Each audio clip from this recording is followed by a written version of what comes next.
Сайн байцгаана уу?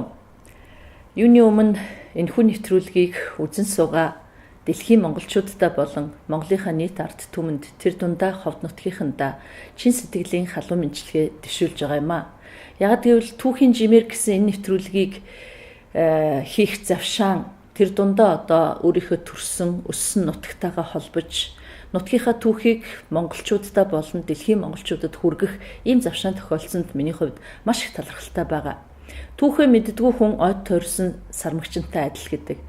Ялангуяа орчин үед өсөж төрнөж байгаа залуучуудаа хойч үеийнхэндээ өвгдээдс маань ямар түүхтэй амьдарч ирсэн, нутаг ус, уул усны маань учир холбогдол юу юм бэ гэдгийг тэр орчиндөө амьдран суугаа ахмад буурлууд болон түүхээ мэддэг хүмүүсээс өөрсдөөс нь яг бодит иргэдээс нь сонсно гэдэг бол хамгийн том болон завшаан гэж миний хувьд ойлгож байгаа юм аа. Тийм учраас түүхийн жимээр нэвтрүүлгийг сэтгэл гарган бэлтгэж ирсэн багийнханд болон энэхүү нэвтрүүлгийг үзэж суугаа үзэгчид түмэндээ чин сэтгэлийн талархлаа дэвшүүлж түүхээ мэддэг, түүхээр бахархдаг, түүхээ дээдэлдэг ард түмэн болохын үлзэт ерөөлийг өргөн дэвшүүлье.